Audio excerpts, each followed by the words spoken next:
రాష్ట్రంలో విద్యార్థి నాయకులు ఏదన్నా క్వశ్చన్ చేశారంటే వాళ్ళ మీద రౌడీ సీట్లు ఓపెన్ చేయడం, వాళ్ళు ఏదన్నా వాళ్ళ ఇంటి సమస్యల మీద కొట్లాడతలేరు, వాళ్ళ ఇంటి బాగోగుల గురించి కొట్లాడతలేరు.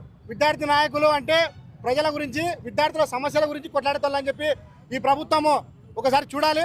ఎందుకంటే గతంలో విద్యార్థి సంఘాలపై విద్యార్థి సంఘాలను అదేవిధంగా విద్యార్థుల గొంతుల్లోకి ఏ ప్రభుత్వము కూడా ఇంతవరకు నిలబడిన చరిత్ర లేదు అని చెప్పి ఈ ప్రభుత్వం తెలుసుకోవాలని చెప్పి మరొకసారి కూటమి ప్రభుత్వాన్ని వైఎస్ఆర్ కాంగ్రెస్ పార్టీ విద్యార్థి విభాగం తరఫున హెచ్చరిస్తా ఉన్నాము.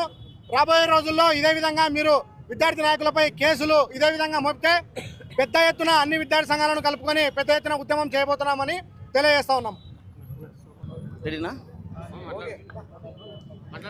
ఈ సమావేశానికి విచ్చేసినటువంటి విద్యార్థి యువజన సంఘాల నాయకులందరికీ కూడా యూత్ కాంగ్రెస్ తరఫున పేరు ప్రత్యేకంగా ధన్యవాదాలు తెలియజేస్తా ఉన్నాం. ఈరోజు ఆంధ్రప్రదేశ్ రాష్ట్రంలో ప్రశ్నించేటువంటి యువత పైన, విద్యార్థుల పైన కుట్ర పన్ని కేసులు బనాయించడం జరుగుతూ ఉంది.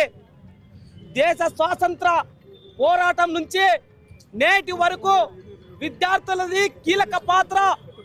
ఈ దేశం అభివృద్ధి చెందాలన్నా, ఈ రాష్ట్రం అభివృద్ధి చెందాలన్నా వారి త్యాగాలే మనమంతా కూడా గుర్తు చేసుకోవాలని చెప్పి ఈరోజు నారా చంద్రబాబు నాయుడు గారికి, నారా లోకేష్ గారికి, అలాగే పవన్ కళ్యాణ్ గారికి తెలియజేస్తా ఉన్నాం.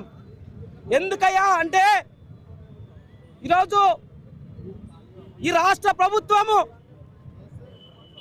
నడపలేక, చేతకాక, అభివృద్ధి చేయలేక లోపాలు ప్రశ్నిస్తున్నారని చెప్పి ఒకవైపున కుట్ర పన్ని అక్రమ కేసులు బనాయించి జైలుకు పంపడం జరుగుతూ ఉంది.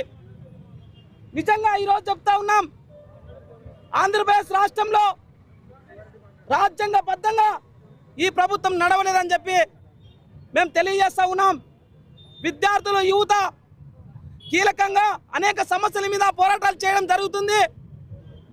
మరి ఆంధ్రప్రదేశ్ రాష్ట్రంలో మహిళలపైన దాడులు జరుగుతూ ఉన్నాయి, వారిపైన రేపులు జరుగుతూ ఉన్నాయి, అలాగే రైతుల సమస్యలు ఉన్నాయి, నిరుద్యోగ సమస్యలు ఉన్నాయి. ఆ సమస్యలు కాకుండా అతి ఉత్సాహంతో విద్యార్థుల నాయకుల పైన, యువత పైన కేసులు బనాయిస్తూ ఉన్నారు. మరి వారి మీద శ్రద్ధ చూపినంత విధంగా మరి వీరి మీద ఎందుకు చూపడం లేదని మేము అడుగుతూ ఉన్నాం. అలాగే ఆంధ్రప్రదేశ్ రాష్ట్రంలో గంజాయి రోజుకి పెరుగుతూ ఉంది. వాటి మీద దృష్టి పెట్టండి. ఫస్ట్ ఆ సమస్యల మీద పరిష్కారం వైపు మార్గం చూడండి. చూడకుండా అక్రమంగా రెడ్ బుక్ రాజ్యాంగాన్ని అమలు చేస్తే సహించే ప్రసక్తే లేదు.